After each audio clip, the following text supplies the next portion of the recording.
Hey everyone, welcome to Princess Gay. I'm your host, Connie, and today we are going to be heading off into the magical land of ponies once again for Bridal Woodstock. This is the special of the new chapter of the of the series, and is then preceded by the next 5 episodes. I want to say, I believe there's 5 episodes following this.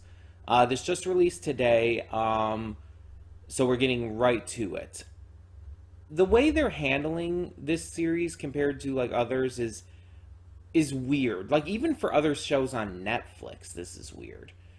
Like having the specials and episodes just like pop up every now and again.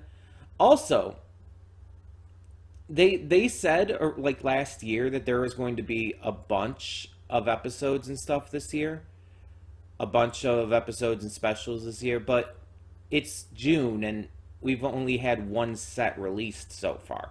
We have not had any pony released since last November. That's pretty insane. Um, but nonetheless, we do still have Pony released. And even if we don't get a lot more this year, like we were originally promised, hopefully the quality outweighs the need for quantity. Um, so, what do I know going into this special that is going to kickstart Chapter 4 or just these next set of episodes? Um, So what I know about Bridal Woodstock is obviously the inspiration. It's obviously inspired by Woodstock, the famous music festival that is known for the flower power era of music and, you know, general culture. Um, the likes of which you would think of like Jimi Hendrix and whatnot. But also, obviously, this time period makes you think of, let's be honest, hippies. And that's not a bad thing at all. There's a lot of people who would use that term very negatively. But the hippie subculture of people actually really embraced themselves and their ideals and their just attitudes towards life and everything, and they made it their own. And was there a lot of smoking weed? Of course there was. A lot of drinking too, a lot of sex, a lot of just vibing, because that's kind of what the flower power movement in a way was about. Just vibing, just enjoying your life, having fun, and spreading love. Peace and love was kind of a like catchphrase for them, you could say. And while I wasn't alive during that period of time, I've heard from many people who experienced this kind of stuff. And I've read stories online about people who went to Woodstock. And yeah, it was just as much as you would think. Um, and that's cool. I love it when people can just celebrate themselves, celebrate positive ideals, and just live, just have fun. And so, obviously, this is only going to take some inspiration from that. We're not going to get weed and drinking and sex and stuff. No, of course not. It's My Little Pony. It's going to take probably more of an aesthetic and musical inspiration. The kind of peace and love, Jimi Hendrix like music, I could imagine. Something like that.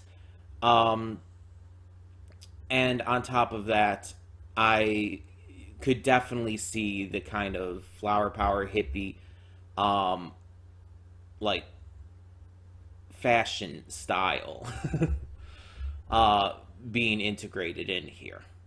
I've seen no screenshots or clips or anything, but I do know there's also a song in this special, which is not a big surprise. It's literally inspired by a music festival. There's got to at least be one song. There might be more than one. I don't know. I know there's at least one though, and it's been advertised, but I've been sticking away from that, so I don't even know what it is. I just know it's been advertised. Um,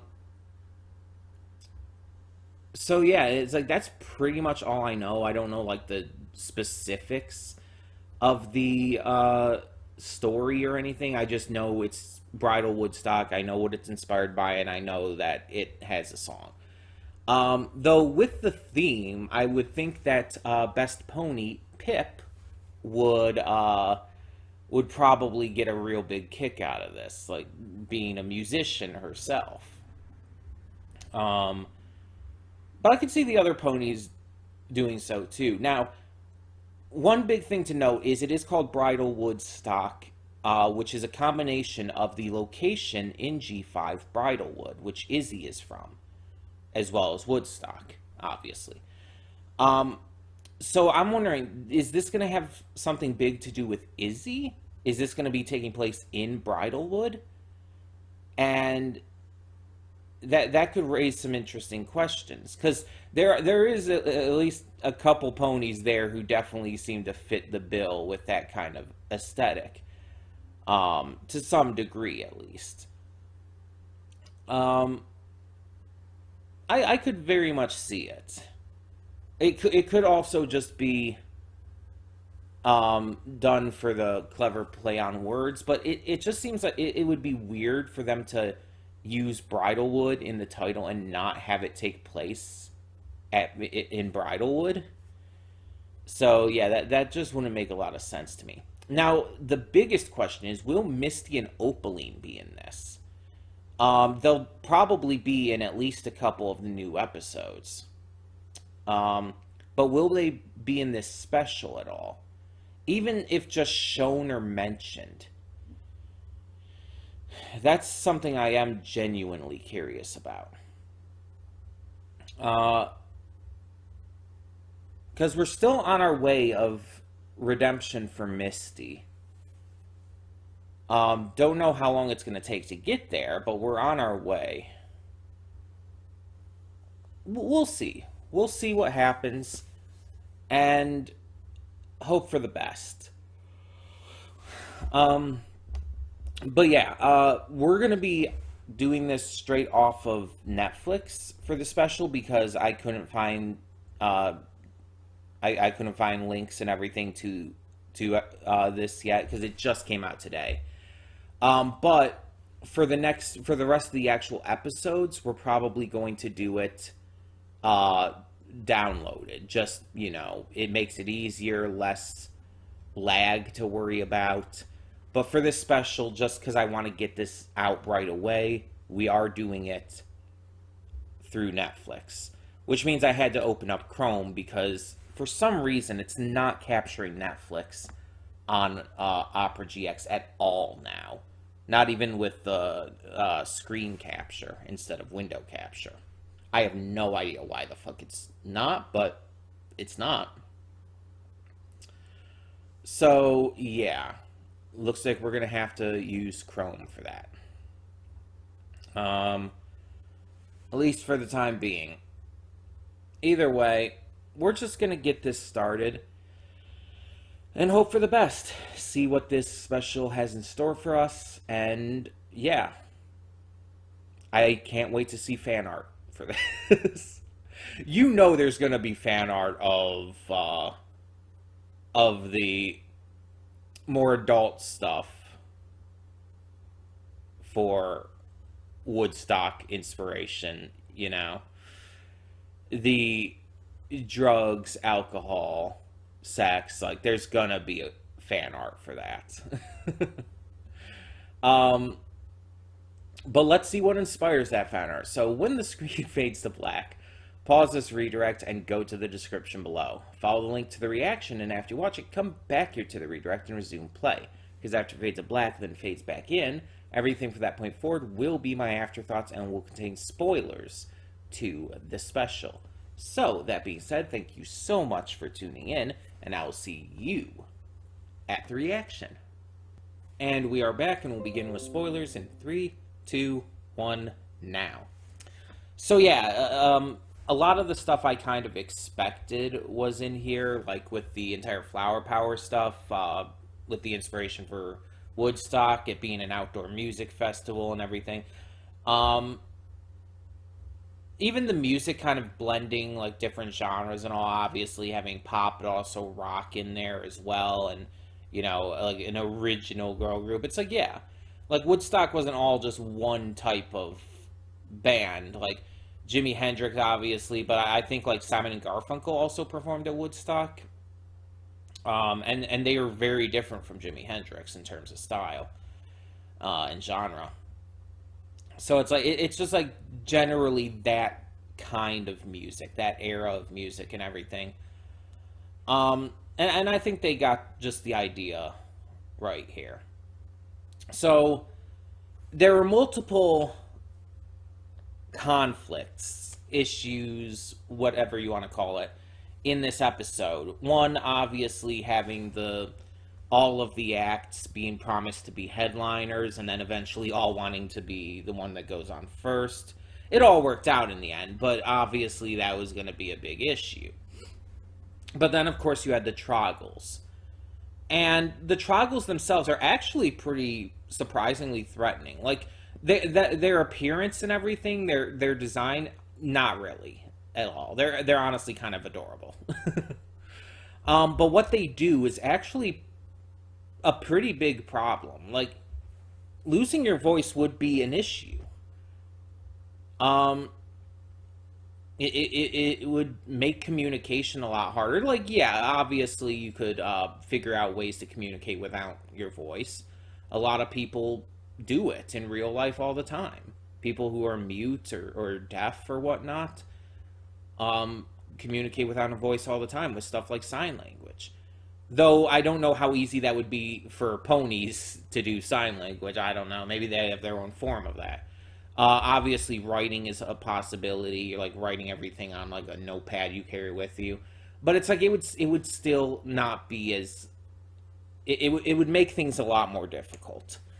Nonetheless, this would cause a lot of problems, and it, it would it would just be really bad. So luckily, they found out through that poem that the rubies are the cause, because these creatures will steal other things besides just voices. They're basically little thieves. It's what they do. So you offer up something shiny and sparkly and precious like a gem, like a ruby, and they take the ruby, they bring it into themselves, and it basically makes them explode. Well, not really explode, more like just poof into non-existence. Which is pretty dark, kind of. Like, they basically killed all of these, like, spirit creatures. Like, yeah, they were mischievous. I don't think they were, like, necessarily, like, mean or evil or anything. They were just mischievous. It's just they wanted stuff. Yeah, it's I wouldn't call them evil though. It's like there was like probably no ill intent there. So it's just wild that it's like the way to get rid of them is just fucking killing them. It's like, okay, we just committed murder on My Little Pony. I don't think it's the first time. I think G4 had wild shit like that too, actually. Um, but the big lesson that had to be learned was for Pip here. And I'm not one of those fans of a character who will like try to excuse the actions of my favorite characters at all times. No matter what show or movie or game or whatever it is, a lot of times my favorite characters are ones who makes mistakes, who do bad things. Amity in Owl House has done plenty of bad. but she's acknowledged and made up for that. I mean, I absolutely adore Korra from The Legend of Korra, and she's made a fuck ton of mistakes. um, you have Weiss from Ruby. I mean, she was fucking racist. Like, yeah. My favorite characters are characters who make mistakes, who have done wrong and bad things, but change and become better people, or in this case, ponies, than they were before, because they learned from their mistakes. Pip made some mistakes here. She was so obsessed with this festival, and we get why. It's literally a childhood dream of hers, but she was so obsessed with it that she was ignoring Bridlewood's entire cultural beliefs and ideas. She pushed aside their their how do I put it? She pushed aside their worries, their concerns, and the jinxie based um, fears that is ingrained into their culture. It'd be like going somewhere in the world and finding a group of people who have a different religion than you, and completely disrespecting and ignoring how their religion is so deeply ingrained in their culture, simply because it's not important to you in the moment. That would be excessively rude. Excessively. And Pip realized that. She apologized, and she was ready to pay the price for it, to shut down this entire music festival for good. Not just for this one, but period. There would be no more Bridal Woodstock in the future. She said this is the first and last. She was ready to face repercussions for her actions. That's a good thing. That's something that you should aim for. You should acknowledge when you're wrong, but also be willing to face the consequences of that. If you do something bad, you should be willing to pay the price if necessary. That's just the right thing. And I'm speaking from experience here too, because I've mentioned many times, I used to be not the best person. Pretty terrible, actually. And I've very much had to change and grow and acknowledge my mistakes, and I've had to pay for some of that. I've ruined friendships. I've ruined a lot of my life because of doing bad things. I've faced consequences for my actions, and I accept that. There's also a secondary message that's told through the second song we have about generations coming together and accepting each other through their differences and their similarities.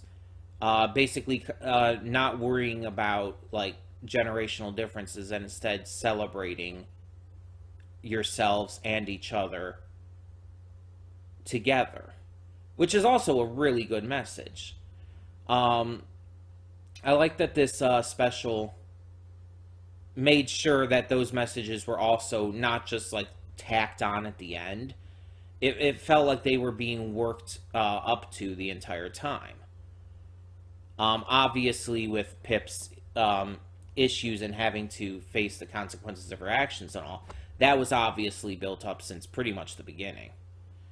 And with the other stuff, that was brought in with the other acts and all, especially this girl group, because that was one of their big things. They were worried about whether or not they should. One of them, at least, was worried about whether or not they should update their sound to connect more with a modern audience. And there's a lot of bands who do that in real life, who change their sound to be more modern.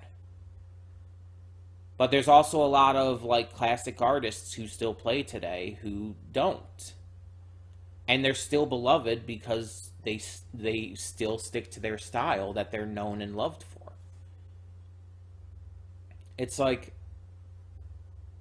if you hear Paul McCartney nowadays, you're not going to expect Paul McCartney to sound like a modern pop rock artist. No, you're going to expect him to sound like he did in the 60s with the Beatles.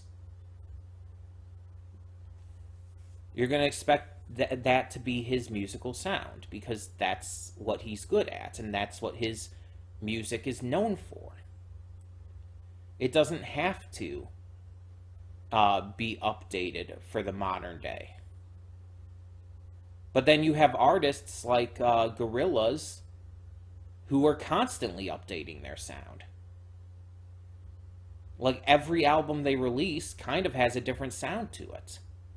And some better than others. But that's all subjective anyway. Some people might like the newer stuff better than the older stuff. I like a lot of the older stuff more. But it's always great to experiment as well. But don't forget who you are and don't like lose track of your style just because of that. Don't try to force yourself to change yourself for others. The visuals were great in this.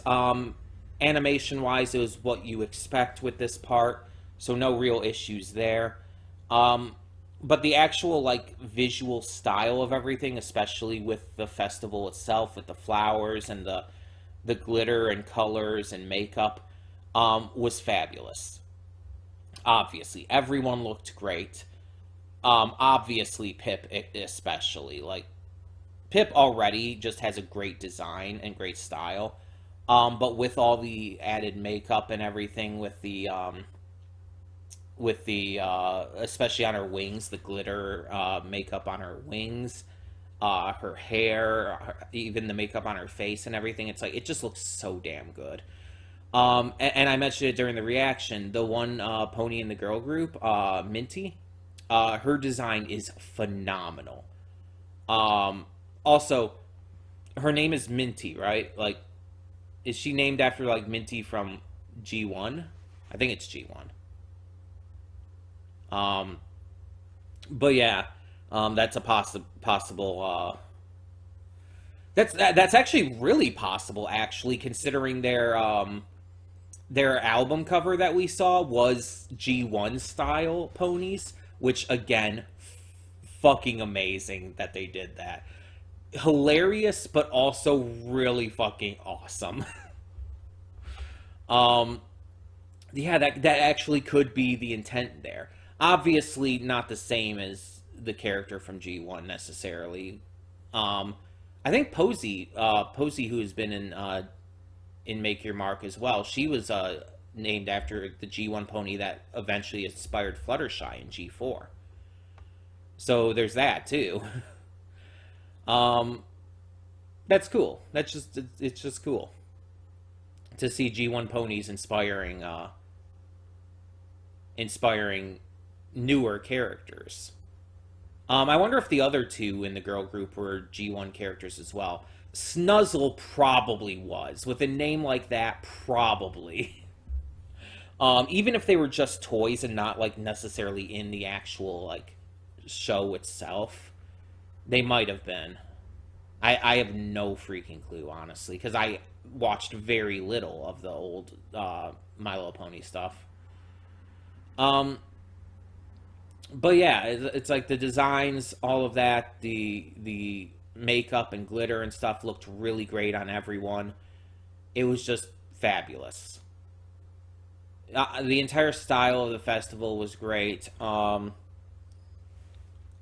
loved getting to like really continue to visit Bridlewood's like kind of culture with the Jinxies and everything. Like even seeing Onyx do her spoken word with it and everything. just always really good to see. And again, the message about, like, respecting other cultures and their beliefs, even if you don't believe in it, is just such a damn good message. Uh, yeah, it was good to see some recurring characters. We see that Granny Figgy is now recurring. That's pretty great. Love to see her back. She was really nice in Winter Wish Day. Obviously, Onyx as another one. Alpha Biddle was there, even though he didn't really say anything. You saw the talk show ponies when Pip was on the talk show advertising Bridlewoodstock. They were there since, I believe, A New Generation, since the movie. I think they actually first appeared in that. So that's actually really impressive. um, yeah, it's just, there's a lot to love about this. And obviously, we have to talk about the music. So, like I said, I knew going in that there was at least one song. Because I had heard that they were hyping up the song. And I assume it was Ruby's song, considering her credit in in the credits, was noted separately. I assume her song was the one that was being advertised everywhere. Obviously, Ruby has a great design as well, going back to that, but the music was also really good. And the music for G5 has just been really good so far. A lot of people I've seen have actually complained, saying it's not as good as G4's. And my thing is, like, it's not the same as G4's. The musical style is very different, and it's meant to be. And I think that's still my biggest hang up with a lot of people who are complaining that this series is not as good as G4. It's like, stop trying to compare it to Friendship is Magic, because you're just going to be disappointed. Yes, Friendship is Magic created the Brony fandom, and it brought this massive amount of people into enjoying this series, and that's awesome. And I know how much you love Friendship is Magic. I love Friendship is Magic a lot. I mention it all the time. It literally saved my life. It literally stopped me from committing suicide. So believe me, I fucking love Friendship is Magic. But Friendship is Magic is done. It ended. And you just have to live with that. Even if you don't like how it ended, even if you don't like this generation as much, that's perfectly fine. You don't have to like G5 as much as G4. You don't even have to like G5 at all. But if all you're going to do is constantly compare it to G4 and constantly whine that it's not the same and that it just doesn't have the same feeling to it, it's like you're just setting yourself up for disappointment. It's like, why continue watching if you're not enjoying it? That's something I really have never understood. So many people just hate watch shows just to bitch about them. It's very common with Ruby. But it's also seemingly really common with Make Your Mark. And it's really disappointing to see so many people hate watching this just to complain that it's not as good as G4. Because it's like, listen, if you don't like it, don't watch it. It's that simple. You don't have to like it. That's perfectly fine. Everyone has their opinions. It's all subjective. But you don't have to literally, like, watch it just to hate on it, just to try and ruin other people's fun. A lot of us are loving this generation. Maybe not as much as G4, maybe even for some people more. And for some people, maybe equally. But the point is, no matter what the case, respect people for that. Just don't be an asshole and try to ruin their fun by constantly complaining that it's not as good as G4. G4 wouldn't do this. This is more childish. It's like, shut up. Just stop. That stuff gets really annoying, and I see it all the time in this fandom nowadays. And it just sucks. But beyond that, let's go back to actually talking about the special. Yeah, with the song and everything, Ruby's song was really, really good. I think I like it better than the final song, even though the final song did combine like the 3 different styles and everything. Technically 4 if you count Pip as well. And it was still very good. It's just I think I like Ruby's song a little better, her solo song. I assume there's a full version, because there's a full version of a lot of the songs in this series, so I'm definitely gonna look that up. Maybe that was part of what they were like hyping up and advertising with this special. Maybe they released the full song early. That's very possible. A lot of shows and movies have done stuff like that. There's already a song released for the Barbie movie. So, but yeah. We are going to continue, obviously, with the set of episodes that come next. Let me check this, because I still have this open and all. If it'll let me, come on. Oh, what the hell? Okay, looks like there's 6 more episodes that have been released. There were 8 episodes in the last set that we got, which wasn't in November. November was just the Winter Wish Day. It was before that. But yeah, there was 8 episodes last time we got our set of episodes. This time there is 6.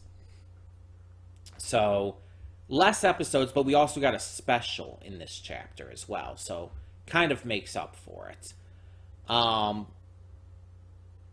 So we got 6 episodes we got to get through, which will lead us to episode 14, because we had 8 episodes last time, plus 6 is 14, yeah.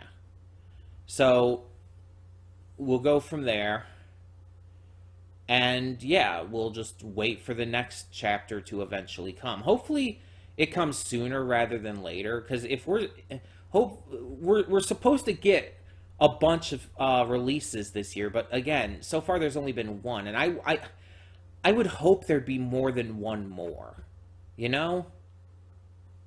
I would hope there'd be 2 more chapters released this year, but I just don't know at this point. We'll see. But in the meantime, we do have 6 episodes to get through first, and we'll start getting to those as we go. So this was just the start to more Pony. Hope you tune in for the rest. For now, tell me in the comments below, what did you think of Bridal Woodstock? I personally really enjoyed it. Let me know your thoughts down below, and for now, I'm Connie, and I'm signing off. See y'all next time.